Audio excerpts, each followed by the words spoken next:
योग परिषद का गठन हुआ।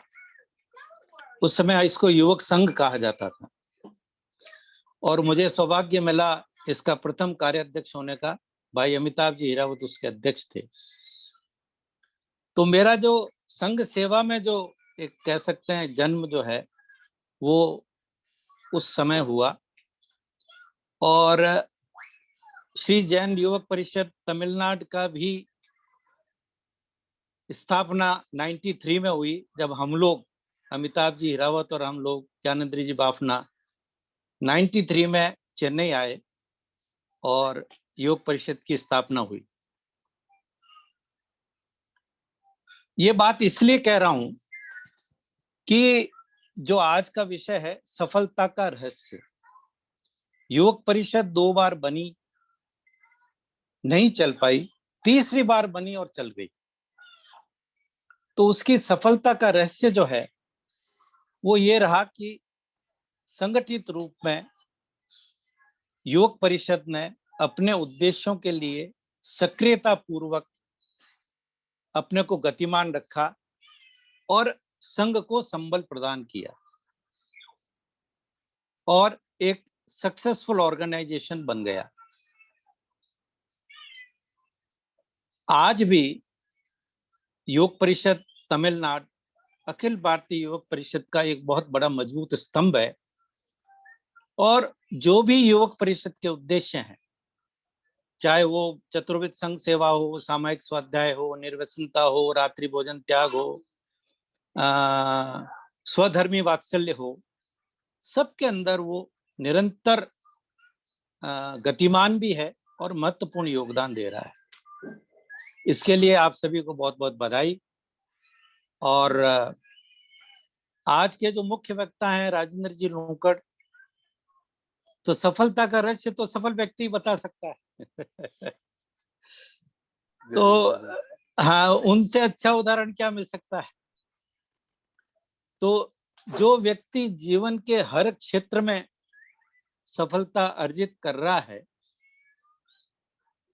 चाहे स्वयं में उनके जो नैतिकता के गुण हैं, सामाजिक सरोकार के गुण हैं, धार्मिक व्यक्ति हैं स्वयं में, तो उन्होंने स्वयं का भी एक आदर्श स्थापित किया है। परिवार में उनके पिताजी का देहावसान बहुत जल्दी हो गया था, तो भी पूरे परिवार को सबसे छोटे होते हुए भी बड़े भाई साहब उनके कांतिलाल जी लूंकड़ पाली के अंदर योग परिषद अध्यक्ष रहे, शांतिलाल जी को वगैरह को सबको लेके चलना। और उनकी माँ के ऊपर राजेंद्र जी लूंकड़ की वाइफ अपनी सासू के ऊपर किताब लिखे, ऐसा बहुत कम होता है। अपने रिश्तेदारों को लेकर के चलना, साथ साथ में सामाजिक रूप से, चाहे बीजेएस हो, चाहे युवक संघ हो, चाहे अखिल भारतीय संघ हो, या समाज के दूसरे भी जितने भी क्षेत्र हैं, चाहे ईरोड का हो चाहे पूरे हिंदुस्तान का हो, उन्होंने अपना योगदान दिया है और महत्वपूर्ण योगदान दिया है। जिन जिन क्षेत्रों में उन्होंने काम किया है उसमें आगे बढ़े हैं। और धार्मिक संस्कार भी जो है उनके अंदर है, संघ सेवा है। योग परिषद के महत्वपूर्ण वो मेरे ख्याल से कार्याध्यक्ष या उपाध्यक्ष भी रहे हैं। तो जो व्यक्ति जीवन के हर क्षेत्र में सफलता अर्जित करे तो कुछ तो उसमें है, और इसीलिए आपने उनको एक अच्छा विषय दिया है, की टू सक्सेस। और हाँ, ऐसे बहुमुखी प्रतिभा के धनी जो है वो आज के हमारे मुख्य क्या वक्ता हैं। प्रभावशाली व्यक्तित्व है, व्यवहार बहुत अच्छा है, वक्तृत्व कला भी बहुत अच्छी है। और मुझे भी उनके मामा होने का सौभाग्य है, वो मेरे भांजे हैं। तो अगर ऐसा शानदार भांजा हो तो मामा भी बढ़िया क्यों नहीं कहलाएगा। तो भांजा भी मामा भी अपने आप अच्छा हो जाए। तो हमें गर्व है कि राजेंद्र लूंकड़ आज यहाँ आए हैं। देखो, सफलता एक एहसास है, ये कोई मटेरियल थिंग नहीं है, कोई आर्टिकल नहीं है जिसको हम खरीद सकें। ये एक एहसास है, और ये तब होता है जब आदमी अपने जीवन के अंदर जो मूल्य या जो उद्देश्य होते हैं उनको अर्जित करता है। अर्जित कैसे? अपने क्रिएटिव सेटिस्फेक्शन से अर्जित करता है। सबके उद्देश्य अलग अलग हैं, तो जब वो उनको हासिल करता है तो उसको अपने आप को वो सफल मानता है। इसका विस्तृत विवेचन तो राजेंद्र जी करेंगे। मैं कुछ 2-4 पॉइंट्स मेरी तरफ से कहना चाहूंगा कि जीवन में वही सबसे तेज चलता है जो अकेला चलता है। रेस के अंदर 10 जने दौड़ रहे हैं, लेकिन जो तेज चलेगा वही जीत जाएगा और वही सफल है। तो साथ तो आप सबको लेके चल सकते हो, पर अगर सबसे आगे निकलना है तो तेज चलना पड़ता है। दूसरा, कार्य उद्यम से होते हैं, मनोरथों से नहीं होते हैं। तो आपको अगर सफलता चाहिए तो प्रयास करना पड़ेगा, पुरुषार्थ करना पड़ेगा। केवल सोचने से कुछ नहीं होने वाला है। तीसरा, जो भी आपको चाहिए उसके लिए एकाग्रता आवश्यक है, क्योंकि एकाग्रता से ही विजय मिलती है। कंसंट्रेशन, एकलव्य की तरह, अर्जुन की तरह आपका फोकस होना चाहिए। चौथी बात, संकल्प ही मनुष्य का बल है। अगर आप में संकल्प है और उसको करने की आपने ठानी है तो वही आपकी ताकत है। नेक्स्ट, सफलता बहुत अधिक परिश्रम चाहती है। अगर आपको सफलता चाहिए तो आपको बहुत हार्ड वर्क करना पड़ता है, ऐसे नहीं मिलती है, अदरवाइज वो स्थायी भी नहीं है। और जो आपकी इच्छा शक्ति है वो विचलित नहीं होनी चाहिए। आप पहाड़ भी जो है वो तूफानों से विचलित नहीं होते हैं। अपने ऊपर भरोसा रखें, तभी सफलता मिलेगी। जो आदमी अपने ऊपर भी नहीं भरोसा करता है वो हार जाता है। One who does not hope to win has already lost. भाग्य भी साहसी का साथ देता है। अगर आप ये सब चीजें करते हैं तो भाग्य भी आपका साथ दे देता है।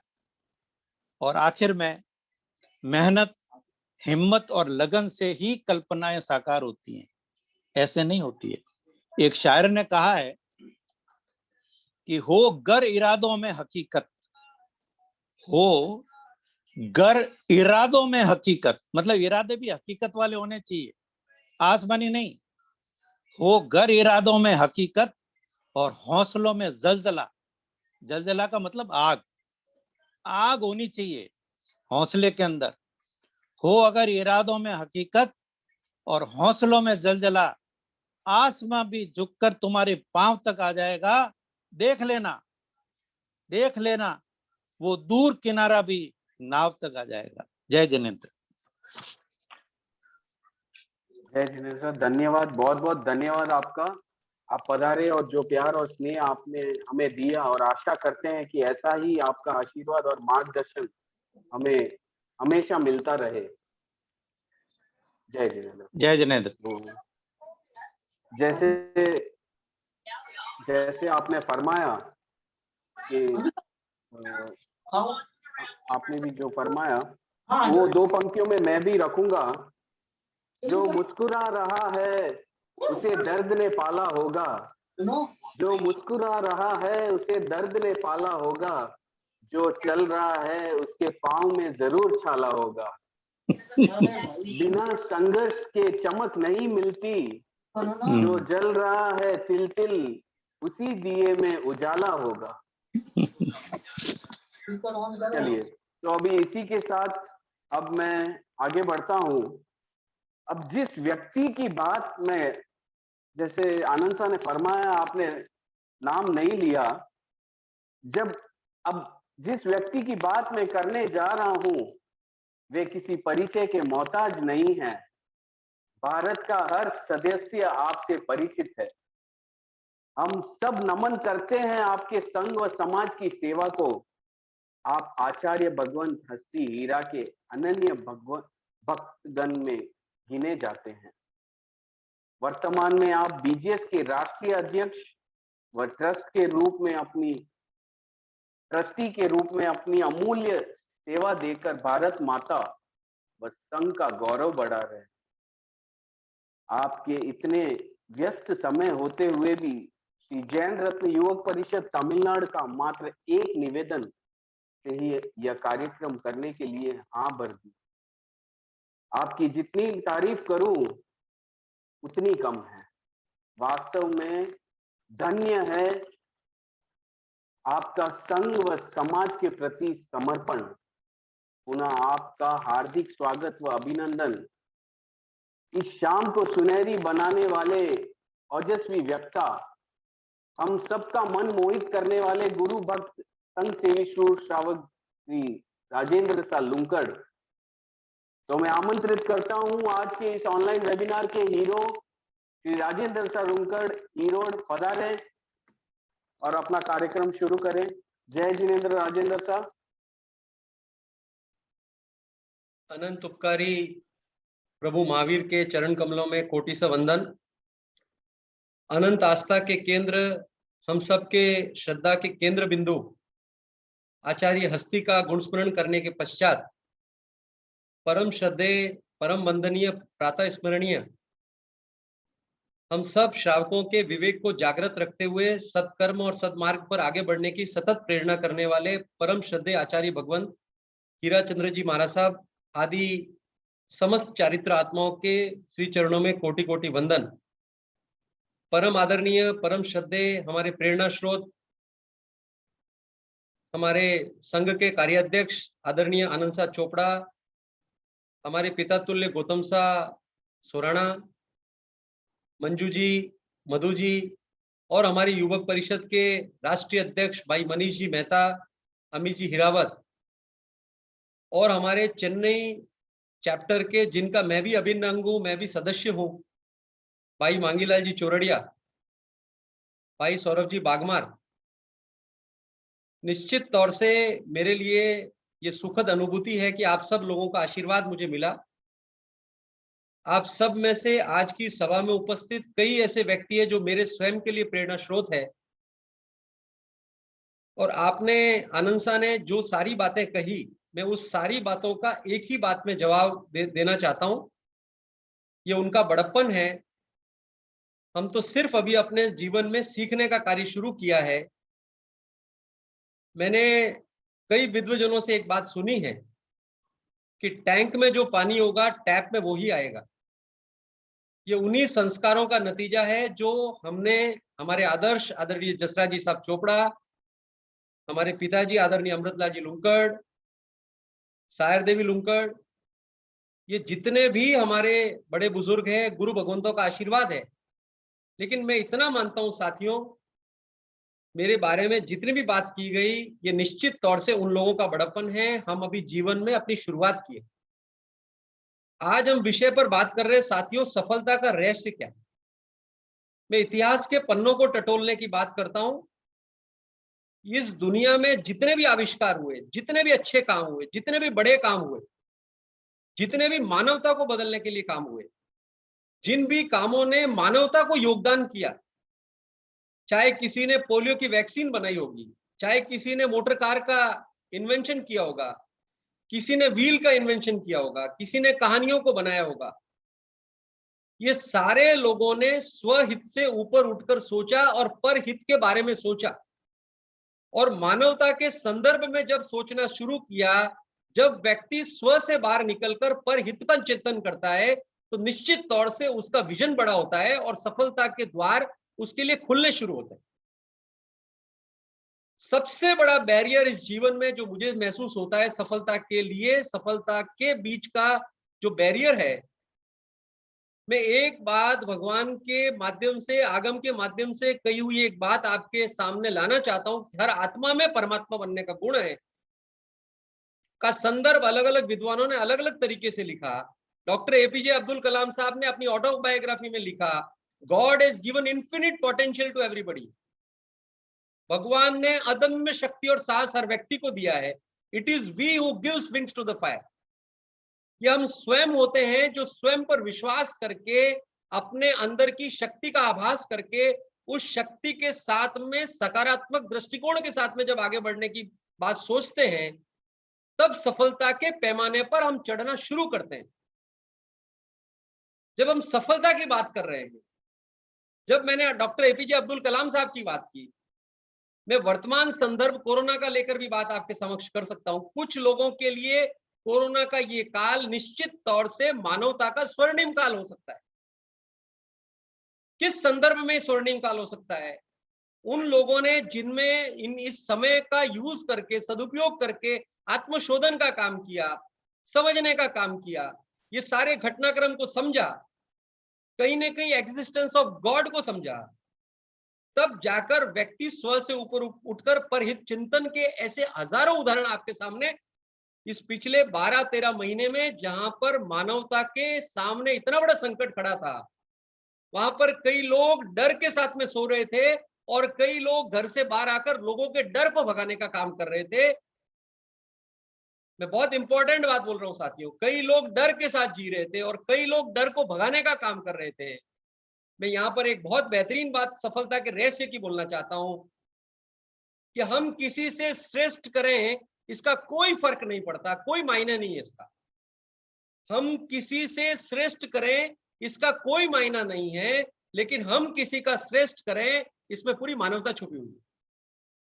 हम लोगों का श्रेष्ठ करने के दृष्टिकोण के साथ में जब अपने जीवन की शुरुआत करते हैं, तब आपके लिए राह आसान होनी शुरू हो जाती है, आपके लिए रास्ते बनने शुरू हो जाते हैं, आपके साथ में ब्लेसिंग जुड़नी शुरू हो जाती है, आपके साथ में हजारों ब्लेसिंग के साथ में आपके अंदर के सुषुप्त अवस्था का वो मन जागृत होता है, आपको प्रसन्नता का आभास होता है, आप अपने अंदर से भय को निकाल पाते हैं। और जब ये सारी चीजें आपके अपने जीवन में होने लगती है, तो निश्चित तौर से आपको अपने जीवन का एक नया दृश्य परिलक्षित होता है।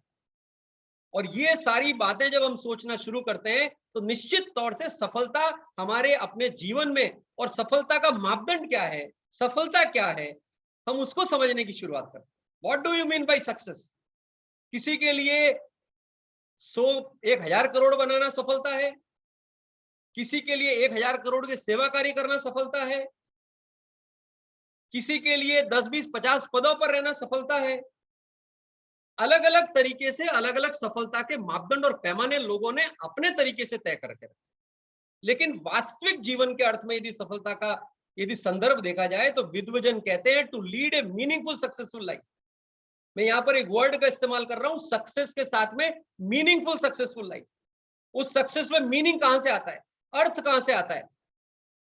To lead a meaningful successful life, you have to have your life with the family, you have to have your good health, you have to lead a balanced life with spirituality, you have to lead your social life। ये balance तरीके से जीवन जब जिया जाता है, तो ही जीवन के अंदर मीनिंग आता है साथी।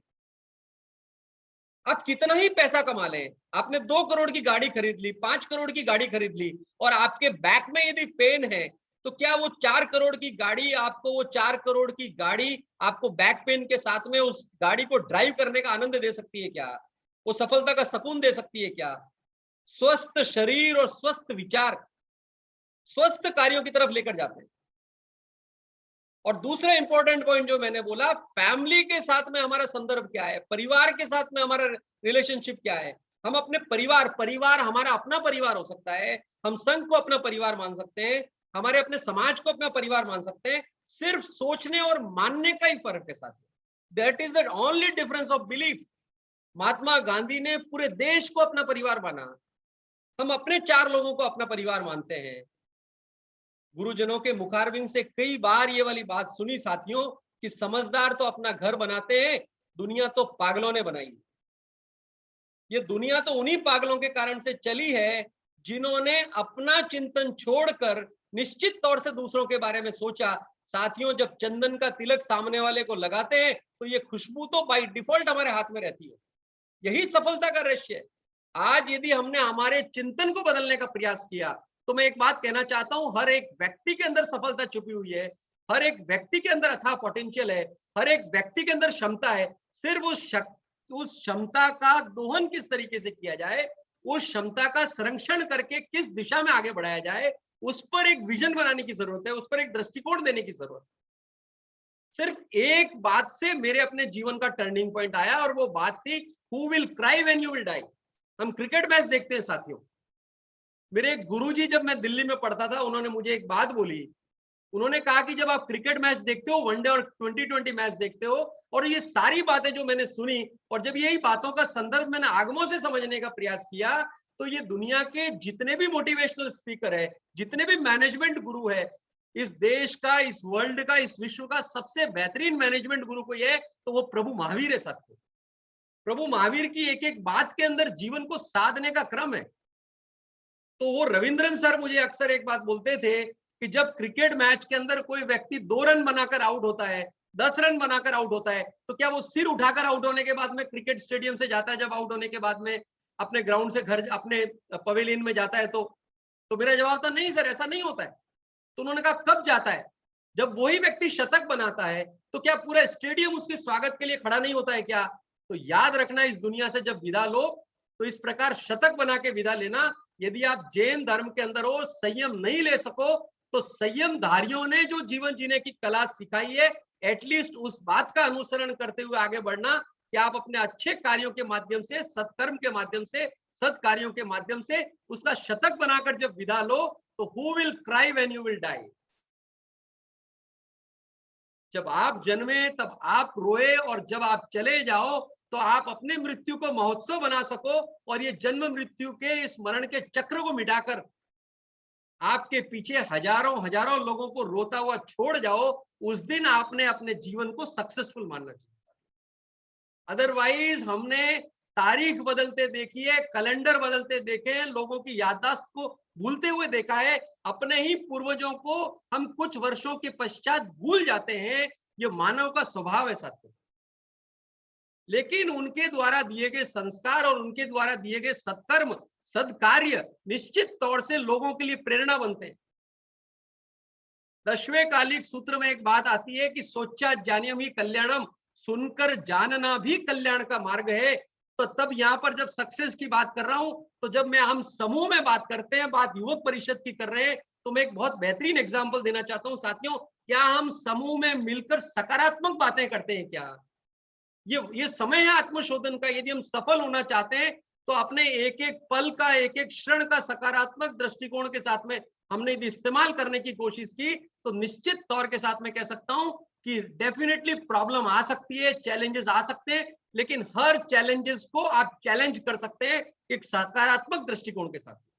मैं एक छोटा सा एग्जांपल देना चाहता हूं लंदन का, जिस घटना ने बेहद प्रभावित किया। शायद आप में से कई लोग इस घटना का जिक्र जानते होंगे।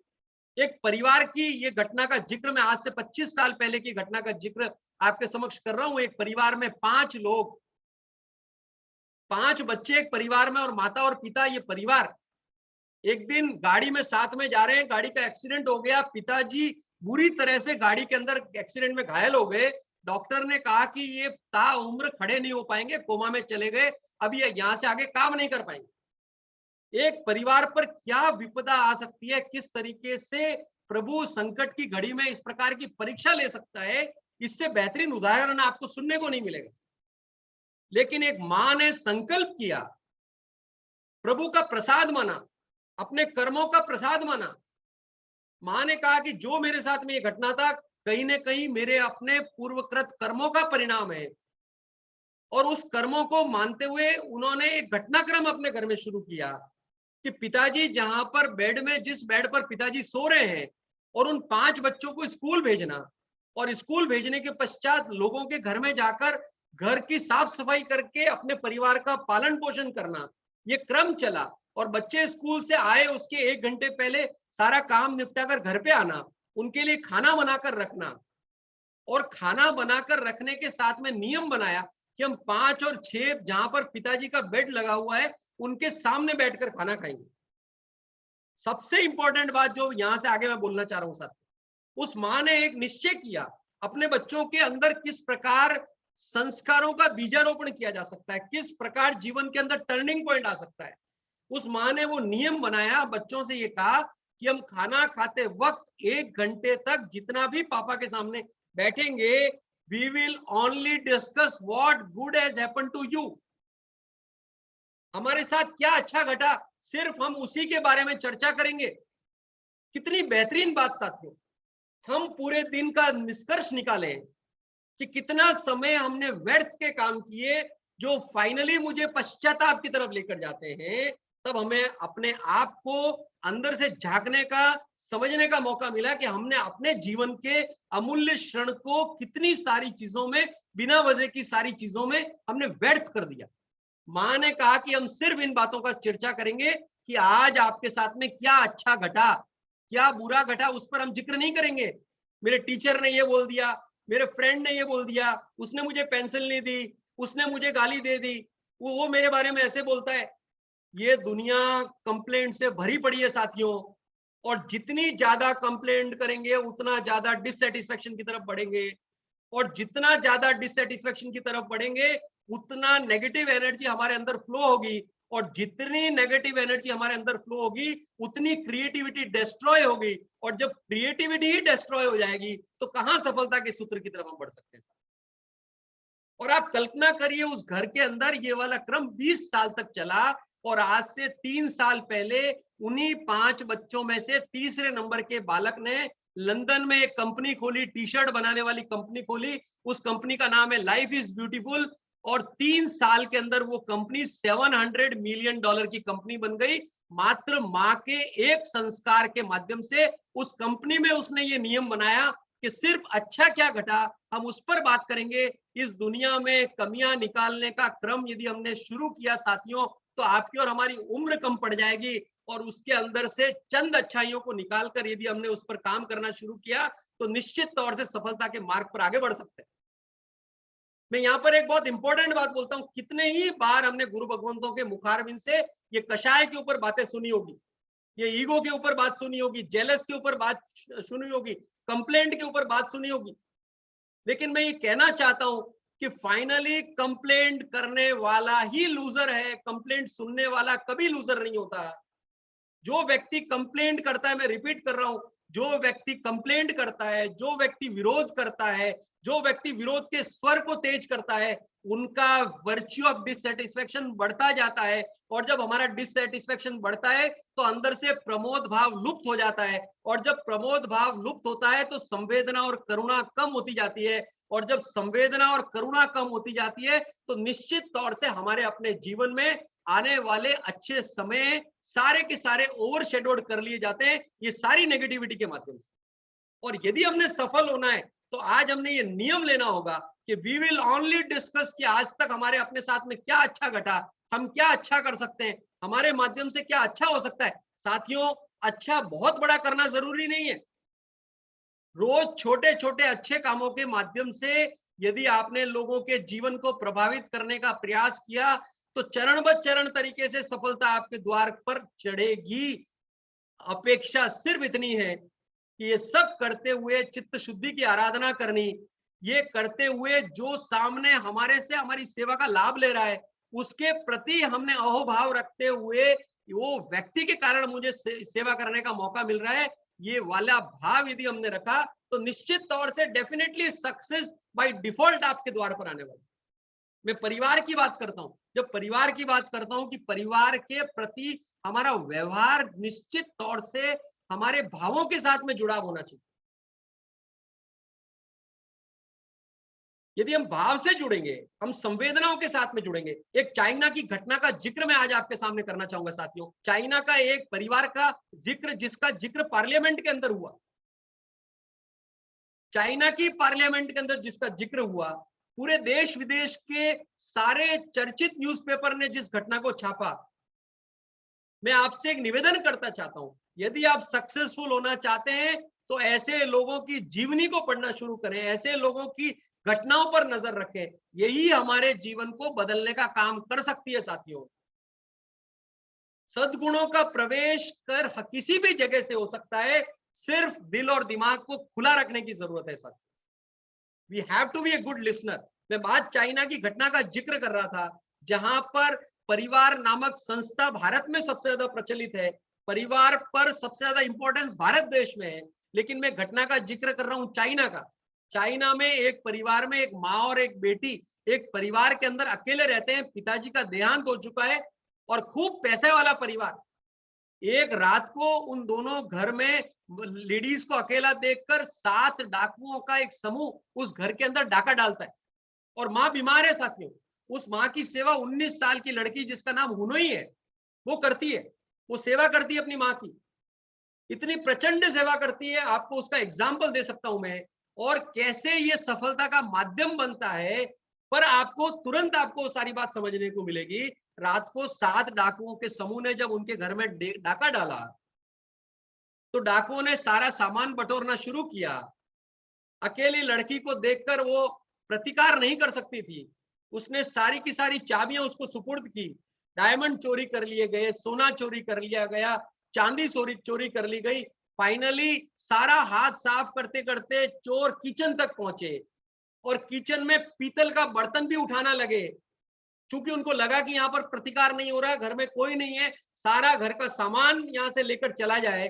और वो हुनोई जो उनके साथ में चल रही थी, सारा सामान आसानी से जो दे रही थी, जैसे ही वो चोर किचन में घुसकर वो पीतल का बर्तन जब लेने लगे, तो हुनोई की आंखों में आंसू आ गए, और हुनोई ने चोरों के चरणों में गिरकर, मैं बिल्कुल हकीकत की बात कर रहा हूं, कोई कथा कहानी की बात नहीं कर रहा हूं साथ में, कैसे सफलता आपके चरण स्पर्श कर सकती है, कैसे सफलता आपके द्वार पर दस्तक दे सकती है, ऐसे छोटे छोटे उदाहरणों से आपके जीवन को प्रेरणा मिल सकती है।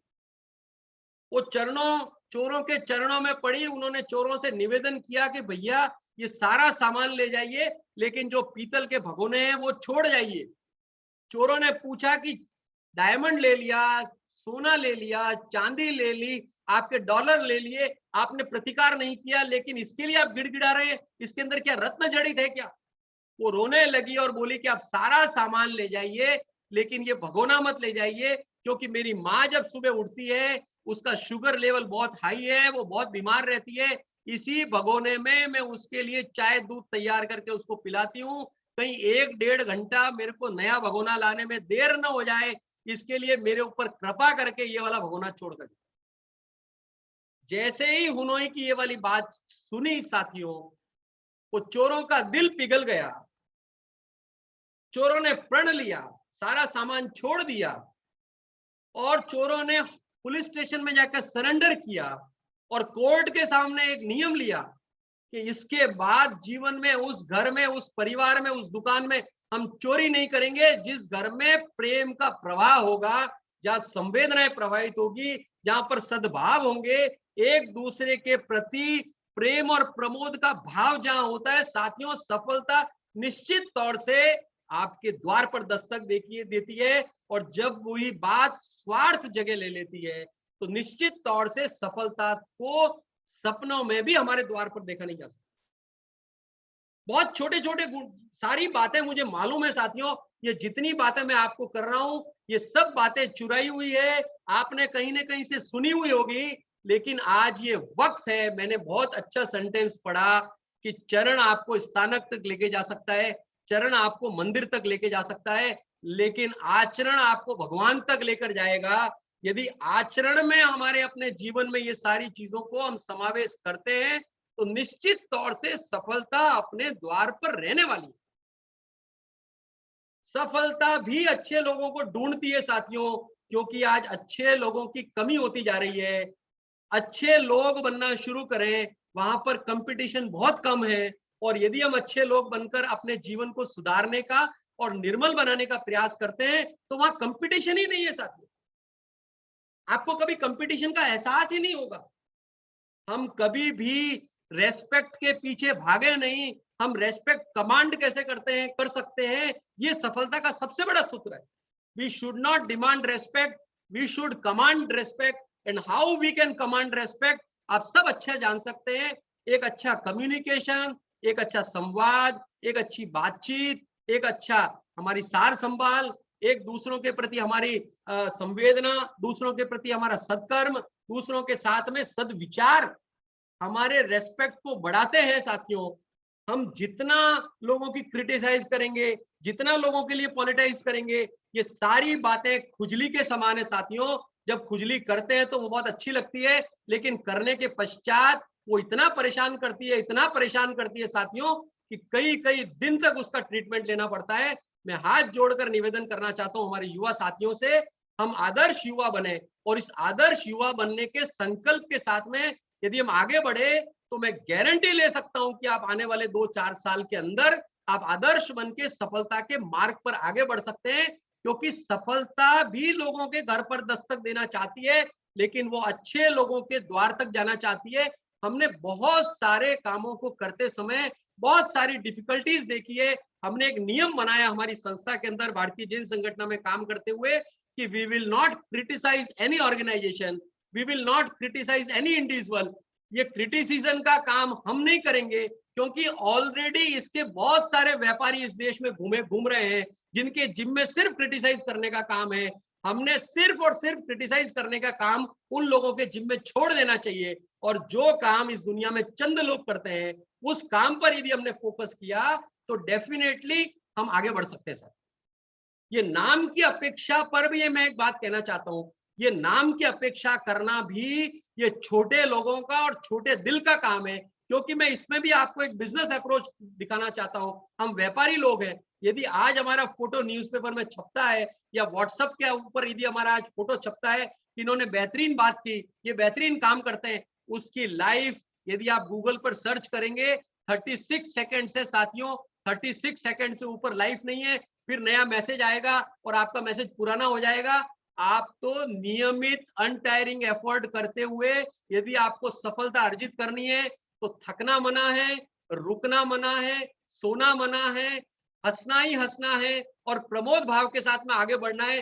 निश्चित तौर से कभी थकान महसूस नहीं होगी, कभी मन आपका कभी डर से घिरेगा नहीं, कभी आपको किसी बात की परेशानी आएगी नहीं, और परेशानी आएगी तो आपका दृढ़ संकल्प और दृढ़ संकल्पित ये धर्म के साथ में और धैर्य के साथ में ये मन सदैव सारी प्रॉब्लम को ये दूर करने के लिए सदैव तत्पर रहेगा। मैं जब प्रॉब्लम की बात कर रहा हूं तो एक बहुत इंपॉर्टेंट मैसेज आपको देना चाहता हूं साथियों, जब आपका मन टूटा सा महसूस करे, जब हमको लगे कि हमारा मन टूट रहा है, हमारा मन छूट रहा है, कई बार प्रतिदिन में ऐसे कई बार हमारे मन में ये भाव आते हैं कि हमारा मन टूट रहा है, हमको ये सम्मान नहीं देता, मेरे लिए ये ऐसा सोचता है, ये तो मुझे तोड़ना चाहता है, ये तो मुझे झुकाना चाहता है, ये तो मेरे लिए ये वाला काम कर रहा है। जब कभी भी आपका मन टूटा हुआ महसूस करे, मैं आपको एक बात कहना चाहता हूं साथियों, हर टूटे हुए चीजों का इस्तेमाल भगवान बहुत बेहतरीन तरीके से करते हैं। मैं एक एक संदर्भ दूंगा आपको, हर टूटी हुई चीजों का भगवान बहुत बेहतरीन तरीके से इस्तेमाल करता है।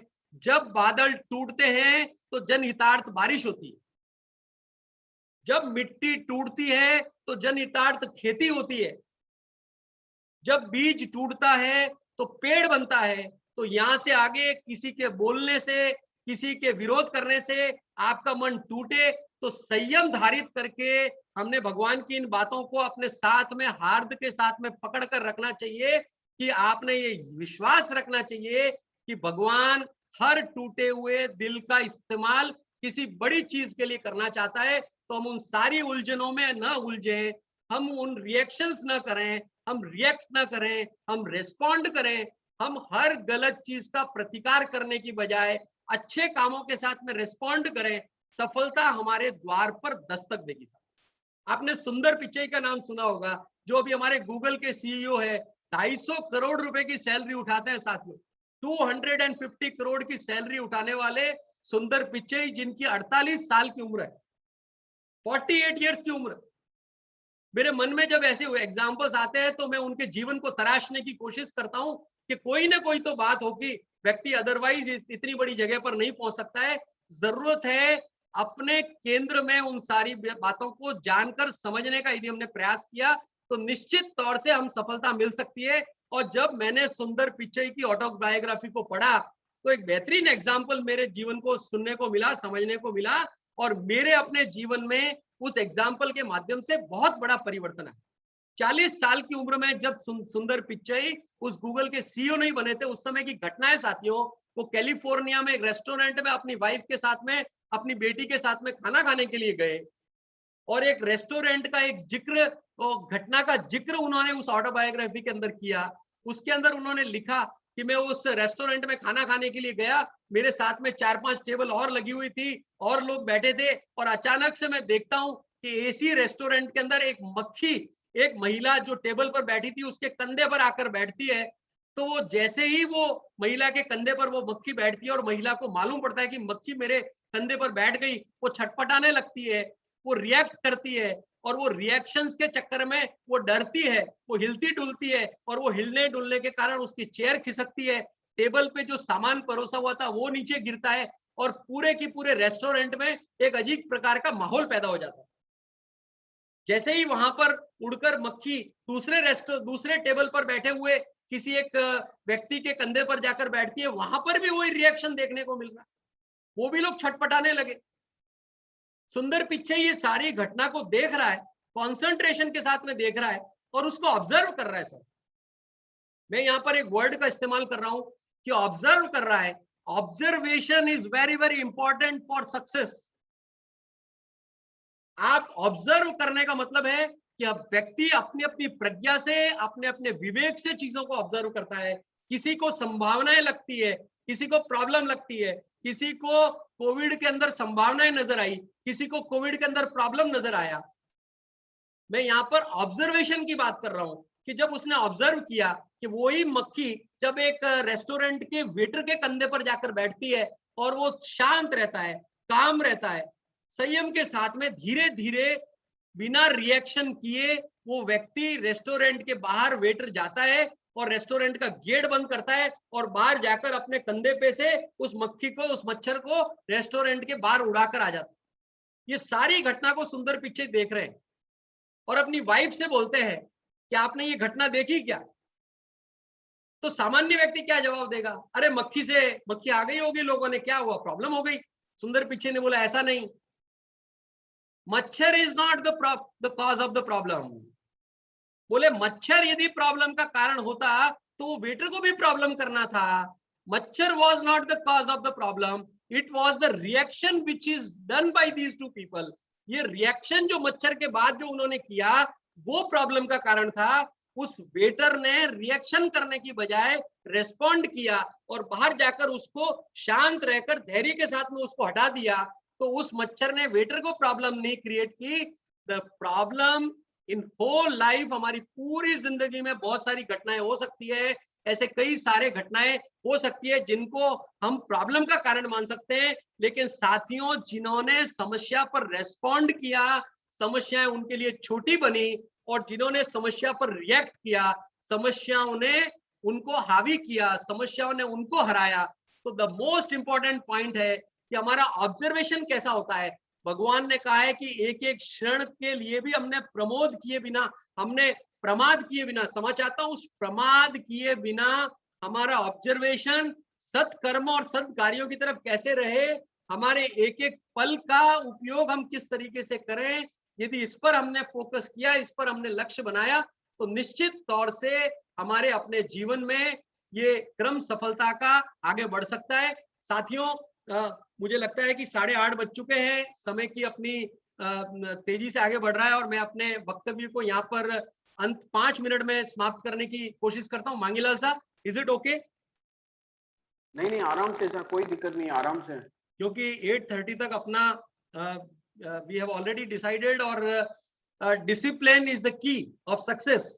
मैं यहाँ पर जब डिसिप्लिन की बात आई तो मैं आपको कहना चाहता हूँ साथियों कि डिसिप्लिन का मतलब क्या है। एक मेरे दोस्त ने एक वाक्य मुझे लिखकर भेजा कि अब मुझे अलार्म की जरूरत नहीं पड़ती, मेरा पैशन ही मुझे उठा देता है।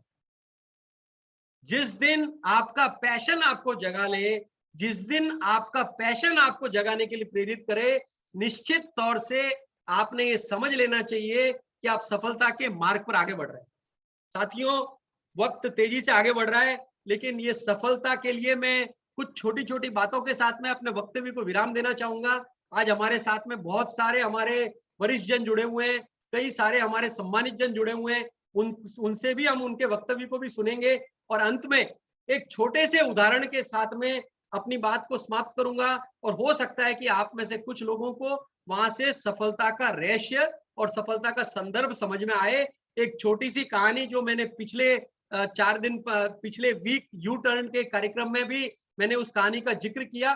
और मैं ये कहानी का जिक्र इसके लिए कर रहा हूं, शायद हो सकता है कि आपको भी सफलता का कुछ रहस्य वहां से मिले।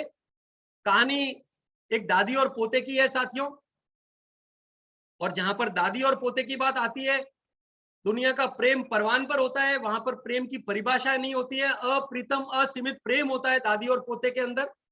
वहां पर मैं कहना चाहता हूं कि प्रेम की सारी सीमाएं जहां टूट जाती है, नई प्रेम की परिभाषाएं जहां परिभाषित होती है, वो रिश्ता है दादी और पोते का, दादी और पोती का। वहां पर उसकी कहानी का जब मैं जिक्र कर रहा हूं सफलता का, आपको कई सारे सूत्र यहां से मिलने वाले हैं। एक दादी अपने पोते के सामने एक पत्र लिख रही है, तो पोता दादी से पूछता है कि दादी आप क्या लिख रहे हो, आपकी जीवनी के बारे में लिख रहे हो क्या, आपकी ऑटोबायोग्राफी के बारे में लिख रहे हो क्या। दादी ने बोला नहीं, अब मेरे जीवन के बारे में क्या लिखना, मेरा जीवन तो अब पूरा होने आया, तो क्या मेरे बारे में लिख रहे हो क्या। बोले हाँ, मैं तेरे बारे में नहीं लिख रही हूं, लेकिन तेरे को कुछ जीवन के रहस्य बताना चाहती हूँ, सफलता के रहस्य तेरे को बताना चाहती हूँ कि जहां से सफलता मिल सकती है, और वो मैं पेंसिल के संदर्भ में बोलना चाहती हूँ। किसके संदर्भ में बोलना चाहती हूँ, पेंसिल के संदर्भ में। उन्होंने कहा कि जब कभी भी जीवन में आप समझ के साथ में आगे बढ़ो, व्यापार में आगे बढ़ो, परिवार में आगे बढ़ो, समाज में आगे बढ़ो, या अध्यात्म के क्षेत्र में आगे बढ़ो, तो ये पेंसिल के 7 गुणों को आत्मसात करते हुए आगे बढ़ना। और वो 7 गुण कौन से पेंसिल के, वो पहला गुण लिखती है कि पेंसिल में लिखने की बहुत बड़ी ताकत है, और लेखनी हजारों लोगों के मन को परिवर्तित करती है। लेकिन याद रखना, जैसा कि जैसा पेंसिल के अंदर ताकत है, वैसे तुम्हारे में भी अदम्य ताकत है, अदम्य शक्ति है तुम्हारे अंदर। लेकिन याद रखना, जैसे पेंसिल को चलाने के लिए पीछे एक हाथ रहता है, वैसे ही यदि तुम अच्छा काम कर रहे हो तो कोई अदृश्य शक्ति और कई लोगों का आशीर्वाद तुम्हारे ऊपर काम कर रहा है। या अपने आप पर गर्व मत कर लेना, अपने आप पर गुमान मत कर लेना, अपने आप पर घमंड मत कर लेना। जैसे पेंसिल के पीछे एक हाथ होता है, वैसे यदि तुम अच्छा काम कर रहे हो तो तुम्हारे पीछे कोई ना कोई शक्ति काम कर रही है, तुम्हारे पीछे कोई ना कोई ब्लेसिंग काम कर रही है। इसके लिए ये सफलता को अपनी सफलता मान लेने की भूल मत करना, सबसे पहली बात उन्होंने कही। और दूसरी बात कही कि तुम नोट कर रहे होगे कि मैं बीच बीच में पेंसिल को लिखते वक्त शार्पनर से उस पेंसिल को छील रही हूं, और जब मैं छीलती हूं तो पेंसिल को कष्ट तो होता है, लेकिन जितनी बार छीली जाती है उतने बाद में और शार्प होती है, और नुकीली हो जाती है, और वो और बेहतरीन तरीके से लिखना शुरू करती है। वैसे ही जीवन में कई बार कठिनाइयां आएंगी, कई चैलेंजेस आएंगे, कई प्रॉब्लम आएंगे। उन चैलेंजेस का और प्रॉब्लम का अपने जीवन में निखार लाने के लिए इस्तेमाल करना, प्रॉब्लम को अपॉर्चुनिटी मानना, और हर प्रॉब्लम के बाद में व्यक्ति निखर कर कैसे आ सकता है, उस पर तुमने लक्ष्य केंद्रित करना। ये दूसरा गुण पेंसिल का। डॉक्टर एपीजे अब्दुल कलाम साहब ने अपनी किताब में एक बात लिखी कि difficulties in life never come to destroy you. Difficulties आपको खत्म करने के लिए नहीं आती है, it comes to realise your own potential. ये इसके लिए आती है कि आपकी क्षमता का दोहन किया जा सके। And let the difficulties also know that you too are difficult to defeat. ये डिफिकल्टी को मालूम हो जाने दो कि आपको हराया नहीं जा सकता, आप बहुत मुश्किल है, कितने भी मुश्किल है, और आपको हराया नहीं जा सकता, ये मुश्किल को मालूम हो जाने दो। ये कलाम साहब ने लिखा है। क्यों व्यक्ति सफल बनता है, ये 4 लाइनें किसी व्यक्ति के जीवन का उच्चारण करने के लिए, किसी व्यक्ति के जीवन को बताने के लिए काफी हो सकती है। कितना गहरा उनके अंदर उन्होंने जीवन को समझा होगा, कितनी गहराई में उतरकर जीवन के रहस्य को समझा होगा, तब जाकर सफलता को उन्होंने छुआ साथी। ये दूसरा गुण दादी ने लिखा। और तीसरा गुण जो सबसे इंपॉर्टेंट, हम जैन धर्म से, जैन कुल में हमारा जन्म हुआ, रत्न वंश के अंदर हमारा पालन पोषण हो रहा है, वहां पर हमको संस्कार मिल रहे हैं। तीसरा गुण दादी लिखती है कि तुमने देखा होगा कि ये पेंसिल को लिखने के पश्चात कई बार मैं बीच बीच में इरेजर का इस्तेमाल करती हूँ। इसका मतलब जीवन में जब कभी गलती हो जाए तो उन गलतियों को इरेज करने में ये लेश मात्र भी संकोच मत करना, मिच्छामि डुक्कडम करने के लिए सदैव तत्पर रहना। हर व्यक्ति गलती करता है, लेकिन गलती करके जिन्होंने मान लिया वो पराक्रमी होते हैं, और जो गलती करके भी अपनी गलती को नहीं मानते, निश्चित तौर से असफलता के द्वार पर आगे बढ़ते। ये तीसरी बात उन्होंने, दादी ने अपने पोते को कही। और चौथी जो इंपॉर्टेंट बात साथियों, जो दादी ने पोते को कही, कि तुम देख रहे हो कि ये बाहर का जो हिस्सा है पेंसिल का, जिससे पेंसिल सुंदर लग रही है, पेंसिल उससे सुंदर नहीं है। पेंसिल का सबसे इंपॉर्टेंट पार्ट है वो अंदर का ग्रेफाइट, वो इंपॉर्टेंट है उस पूरे पेंसिल का हिस्सा। वैसे ही तुम्हारा जो बाहरी शरीर है, ये सुंदरता है, ये गाड़ी है, ये घोड़े हैं, ये सारी चीजें गौण है। सबसे इंपॉर्टेंट जो है वो है आपकी आत्मा, आपका चित्त, आपके विचार, आपका विवेक। यदि उस पर तुमने फोकस किया तो सफलता तुम्हारे द्वार पर दस्तक देगी। ये ग्रेफाइट इंपॉर्टेंट है साथियों। हमने भी हमारे अंदर के पार्ट पर फोकस करना चाहिए, और बाहर के पार्ट पर फोकस करने वाला व्यक्ति पब्लिसिटी की तरफ आगे बढ़ता है, और अंदर की तरफ फोकस करने वाला व्यक्ति ब्लेसिंग की तरफ फोकस करने की कोशिश करता है। आध्यात्मिक व्यक्ति भगवान से मुलाकात कर सकता है, लेकिन सरल व्यक्ति भगवान बन सकता है साथियों। तो हमने अपने अंदर के उस ग्रेफाइट के पार्ट पर फोकस करना चाहिए। और पांचवी बात जो दादी ने कही कि बेटा, ये पांचवी इंपॉर्टेंट बात कि पेंसिल जब कभी भी लिखती है तो वो मार्क छोड़ती है, वो अपना असर छोड़ती है। तो जीवन में जब कभी भी कोई कार्य करो तो याद रखना वैसा ही काम करना जिससे मार्क छूटे, दाग न रहे। हमारे मार्क छूटे, लोगों के मन मस्तिष्क पर हमारे काम की छाप रहे, हमारे काम के दाग न रहे, इस बात पर फोकस करना। और इस बात पर यदि लक्ष्य किया तो सफलता तुम्हारे द्वार पर दस्तक देगी। और छठी जो इंपॉर्टेंट बात उन्होंने कही कि बेटा, तू देख रहा है कि पेंसिल को जैसे जैसे यूज कर रहे हैं वो पेंसिल छोटी होती जा रही है, वैसे ही प्रतिदिन तुम्हारा अपना जीवन भी छोटा होता जाएगा। और याद रखना कि हमारा अपना जीवन किस दिन खत्म हो जाएगा। We all are temporary here. आज के मॉडर्न लैंग्वेज में यदि कहें तो we are prepaid card with limited validity. और ये हमारी वैलिडिटी कब खत्म हो जाएगी हमको मालूम नहीं। कोरोना काल में हमने अपने कई रिश्तेदारों को खो दिया, कई दोस्तों को खो दिया साथियों, कई जानने पहचानने वालों को खो दिया। हम उनके घर तक पहुंच नहीं पाए, हम उनके दुख को कम नहीं कर पाए, हम उनकी संवेदनाएं हम उनके साथ में शेयर नहीं कर पाए। साथियों, ये जीवन नश्वर है, ये जीवन कब खत्म हो जाएगा। अपने पर गर्व और गुमान करने की बजाय अपने जीवन पर, पर्पस पर फोकस करना शुरू करें। सफलता आपके द्वार पर दस्तक देगी। जितना समय आपके अकाउंट में लिखा हुआ है, एक क्षण भी कोई कम नहीं कर सकता। इसके लिए हर क्षण का बिना प्रमाद के सद कार्यों के लिए यदि हमने इस्तेमाल किया, सद विचार के लिए इस्तेमाल किया, सहकारी के लिए इस्तेमाल किया, सदाचार के लिए इस्तेमाल किया, तो निश्चित तौर से हम आगे बढ़ सकते हैं। और अंतिम सातवीं बात उन्होंने जो कही वो आपने और हमने अपने जीवन में आत्मसात करते हुए आगे बढ़ना चाहिए। वो बात ये थी कि पेंसिल अंतिम दिन तक उपयोग आती है। जब तक पेंसिल खत्म नहीं होती तब तक अपने प्रभाव को छोड़ती नहीं है। वैसे भी तुम अपने जीवन के अंतिम दिन तक यदि संयम धारण न कर सको तो संयमधारियों के माध्यम से सुनी हुई वाणी का अनुसरण करते हुए सदकर्म की तरफ आगे बढ़ना, सदाचार की तरफ आगे बढ़ना, भ्रातृत्व की तरफ आगे बढ़ना, और ये सारी बातों को यदि हमने आत्मसात करने की कोशिश की तो हम डेफिनेटली सक्सेस की तरफ बढ़ सकते हैं। साथियों, आज हमारे साथ में कई सफल लोग हैं। हम तो अभी सफलता को समझने का क्रम शुरू किए हैं। ये जितनी बातें मैंने आपके समक्ष रखी है, मेरा हाथ जोड़ के निवेदन है, इसको आप मेरा ज्ञान मानने की भूल न करें, मेरी जानकारी मानने का भूल न करें। इधर उधर से बटोर कर एक बंच बनाकर एक डाकिया जिस तरीके से पूरे देश भर से आई हुई डाक को अपने पास में एकत्रित करके एक एक डाक को लोगों के घर तक पहुंचाने का काम कर रहा है, प्रभु का अनंत कृपा, गुरु भगवंतों के अनंत आशीर्वाद और हमारे अपने पूर्वजों के, हमारे अपने परिवार के बड़ों के, बुजुर्गों के आशीर्वाद से ये डाक बांटने का काम हमारे माध्यम से हो रहा है। और ये डाक बांटने का काम हमारे जीवन की अंतिम सांस तक प्रभु हमको आशीर्वाद देकर हमको स्वस्थ रखे और हमारे माध्यम से हमारा विवेक जागृत रहे।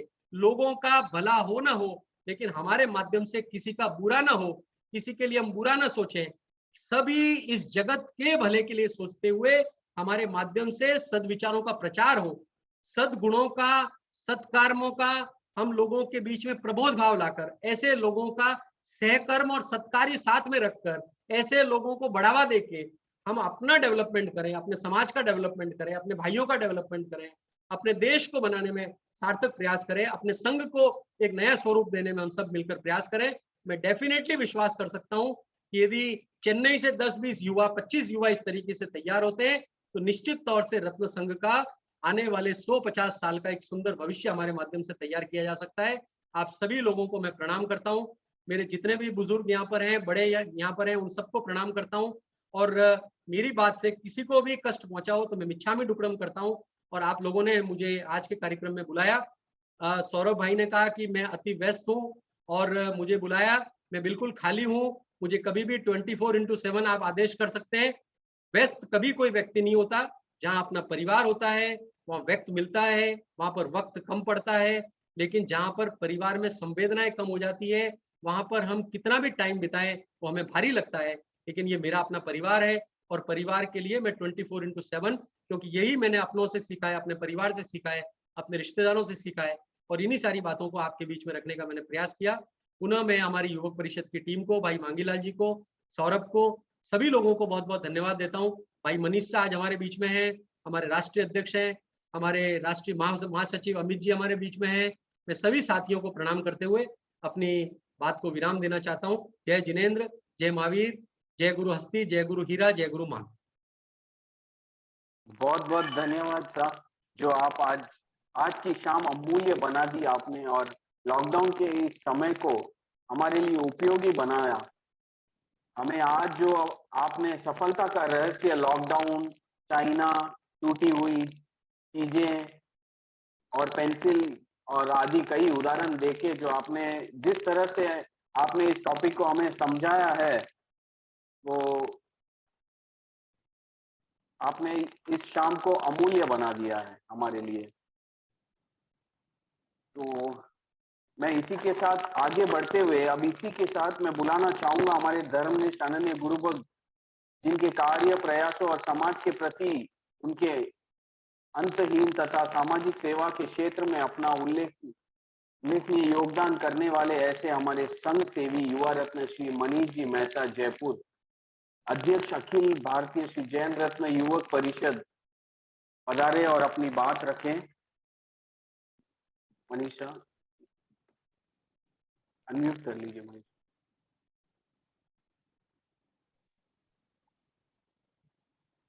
सभी को सादर जय हिंद।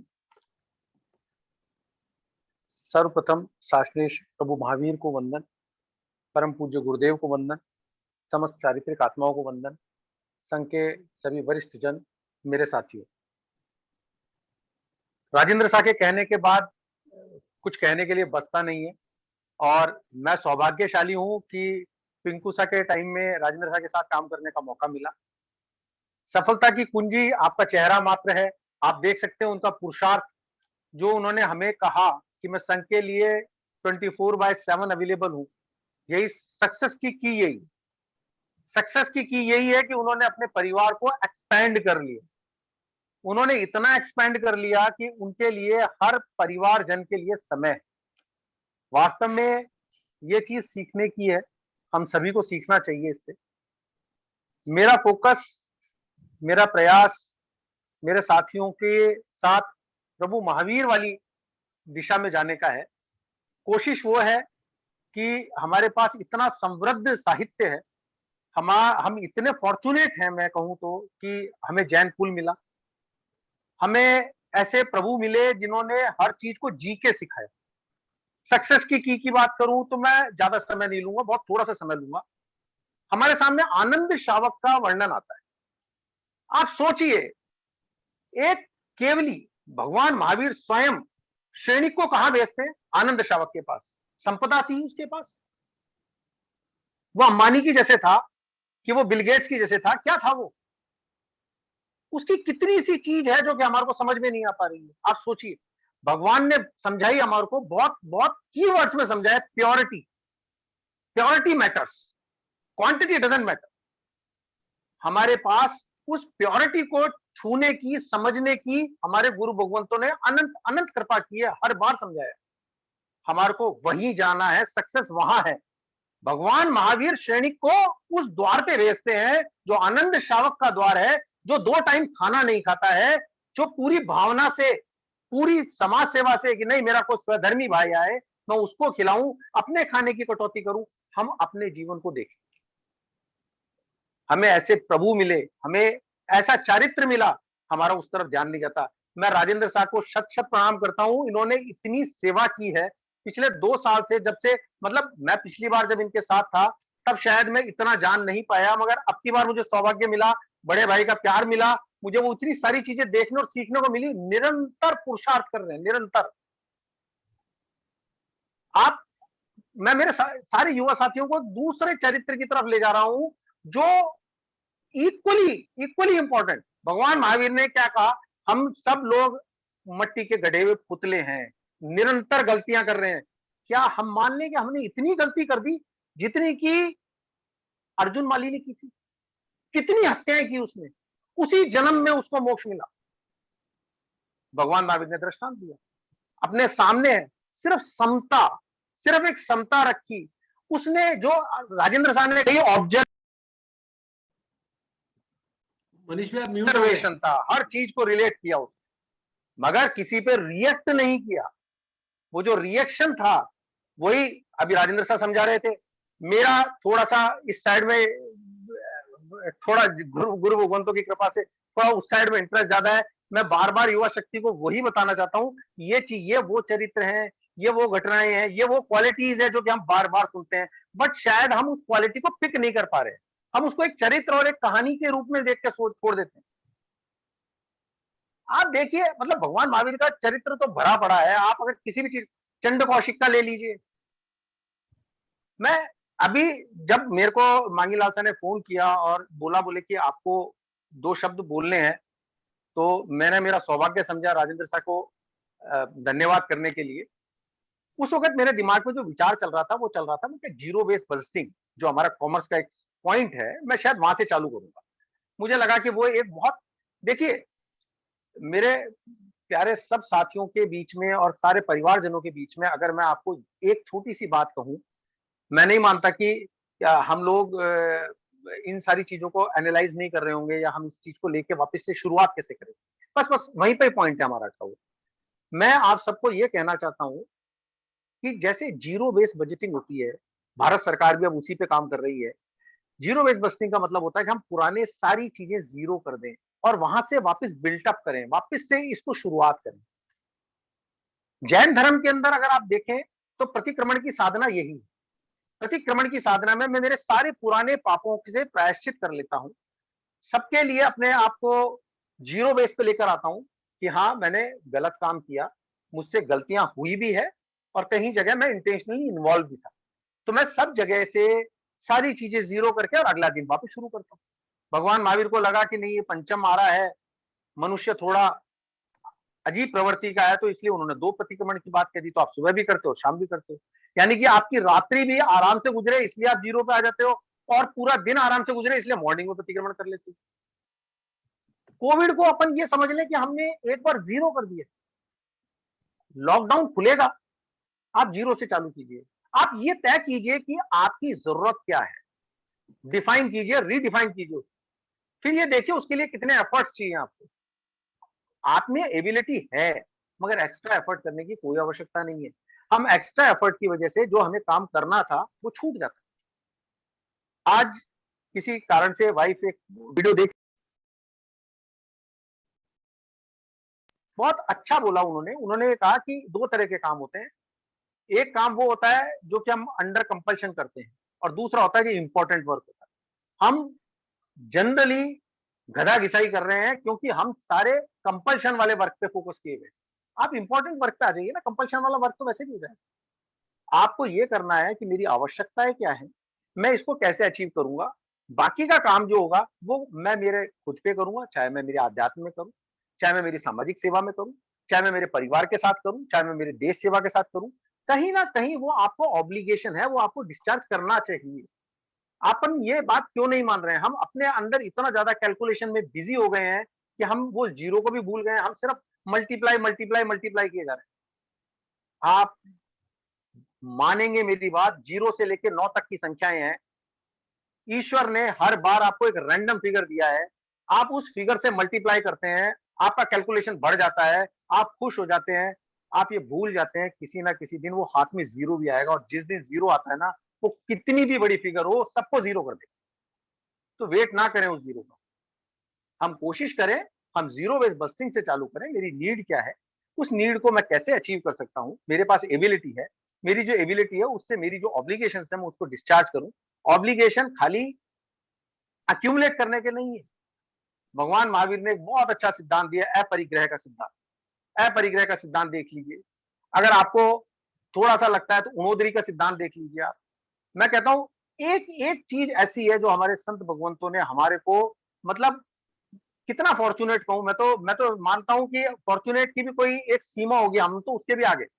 जितनी बार संत भगवंतों के पास जाओ कुछ ना कुछ लेकर ही आ जाते और मानते नहीं, बस थोड़ा सा यही चेंज करना है हमारे को कि हमारे को उसको इंप्लीमेंट करना है अपनी लाइफ में और सारी चीजें बदल जाएगी। मैंने बहुत समय ले लिया, की of success only and only भगवान महावीर, उनके दिए हुए सारे सिद्धांत जो प्रैक्टिकल हैं, जो इस समय में बिल्कुल वास्तविक हैं, आपके लिए, हमारे लिए और पूरे देश समाज दुनिया के लिए। एक एक चीज, किसी एक चीज को अपना लीजिए, बाकी सब अपने आप आ जाएगी। सब जुड़ी हुई है, एक से एक जुड़ी हुई है, अपने आप आती चली जाएगी। जो राजेंद्र साहब ने कही कि अंतिम जो हमारे जो मनोरथ हैं उस पर फोकस करें, बट उसके लिए ये नहीं है कि भाई फोकस करके बैठ गए हैं तो अपन को आगे पुरुषार्थ तो करना ही है। तो जितना जितना आप आगे बढ़ते जाएंगे सबका भला होगा। मैं सभी लोगों का बहुत बहुत धन्यवाद करता हूं।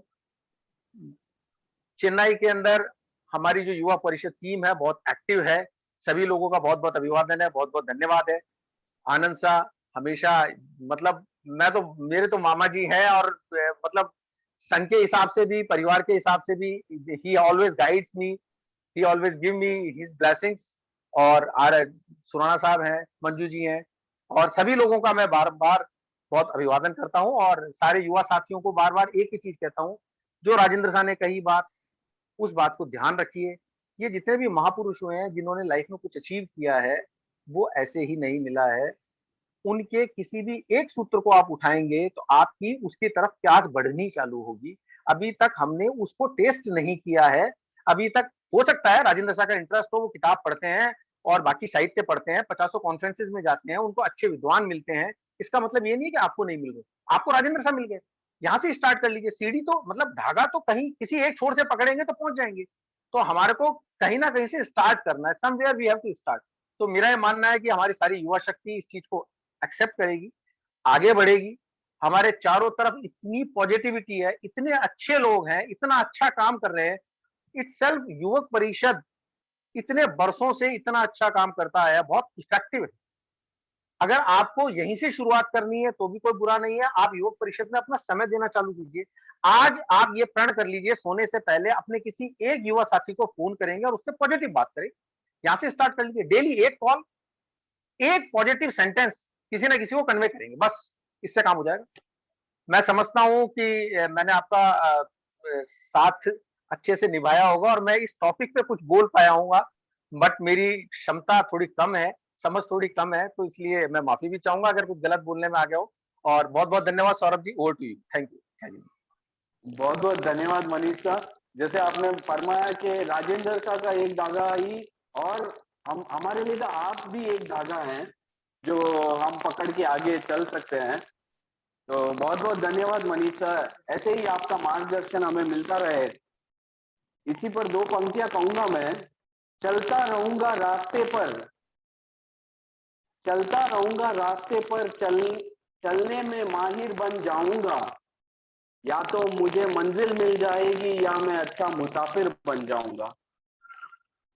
अब मैं जो बुलाने जा रहा हूं, मुझे बेहद खुशी महसूस होती है जब मैं इनके साथ रहता हूं। हमेशा मुझसे एक ही सवाल पूछने वाले कि सौरभ शाह अगला कार्यक्रम क्या लाओगे। अभी इस कार्यक्रम को खत्म होने के बाद जब उनका फोन आएगा और मुझे बधाइयां देंगे, फिर पूछेंगे सौरभ शाह अगला कार्यक्रम क्या लाए। तो जिनके जुबान पर हमेशा गुरु हीरा का नाम सदा मुस्कुराने वाले ऐसे हमारे भाई अध्यक्ष श्री मांगीलाल शाह चौरड़िया, श्री जैन रत्न युवक परिषद तमिलनाडु पधारे और प्लीज अपने दो शब्द।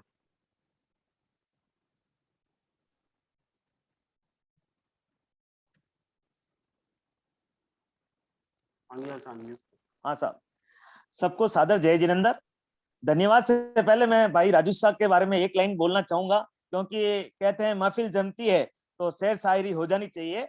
सुनकर करके अनसुना ऐसी उनकी आवाज नहीं, सुनकर करके अनसुना ऐसी उनकी आवाज नहीं, किसी महफिल में छुप जाए ऐसे उनके अंदाज नहीं, मिलकर भूल जाए ऐसे उनके अल्फाज नहीं, सूरत सूरत से धमकते हैं वो किसी परिचय के मोहताज नहीं है। वास्तव में राजू भाई के बारे में क्या बोलूं, जब मैंने उनके मतलब सेमिनार के बारे में बात की और उनसे पूछा कि आपके बारे में दो कुछ शब्द बताइए जो हम पब्लिक को परिचय करा सकते हैं, तो उन्होंने यही कहा कि मेरा परिचय यही है, मैं गुरु हस्ती हीरा का सावक हूँ, रत्न संघ का सावक हूँ, यही मेरी पहचान है। वास्तव में धन्य है राजू साहब जो आज आप भारतीय जैन संगठन के राष्ट्रीय अध्यक्ष एवं संघ और समाज और भारतवर्ष में इतनी अमूल्य सेवाएं दे रही हैं, और जो आज आपने वादा किया 24/7 में अवेलेबल हूँ, वास्तव में हम आपकी ऊर्जा को लेके रहेंगे।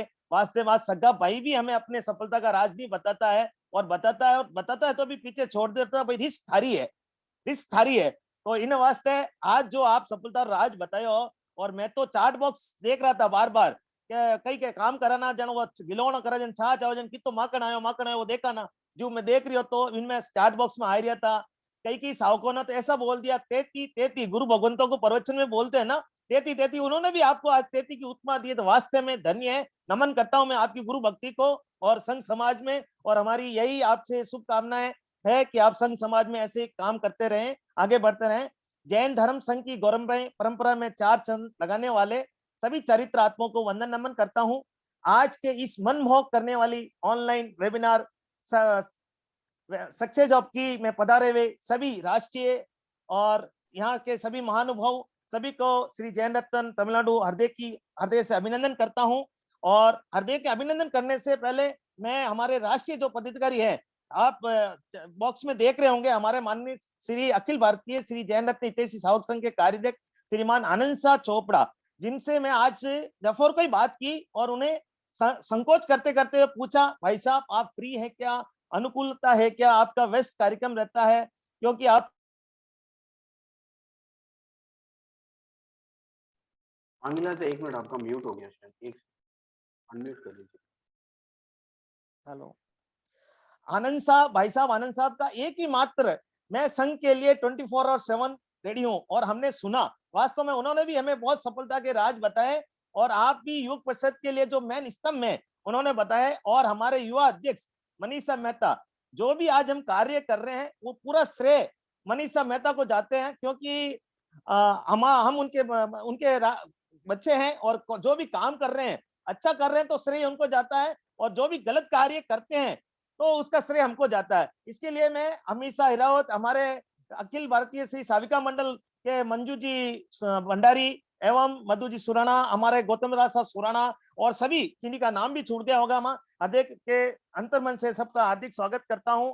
और आप सबको विदित है कि वर्तमान माहौल के कारण सबका मन दुखी है, पूरा देश के कई राज्यों में लॉकडाउन चल रहा है, मन उदास है, और मन को मजबूत हौसला बनाने के लिए पिछले 1.5 साल से श्री जैन रत्न युवक परिषद तमिलनाडु कई सेमिनारों का आयोजन किया, और उसमें हमें बहुत सफलता मिली। सफलता का पूरा श्रेय आप सबका सहयोग, क्योंकि आप लोग इसमें ज्वाइन नहीं होंगे तो हमें सफलता मिलती नहीं है। और हम आपके विश्वास दिलाते हैं कि ये जो भी अभी कोरोना महामारी की बीमारी चल रही है जल्दी खत्म होगी, गुरु भगवंतों के आशीर्वाद से हमारा पुराना समय लौट आएगा, और हम ऐसे ही वेबिनार करते रहेंगे, और आपका सहयोग हमें ऐसा मिलता रहेगा।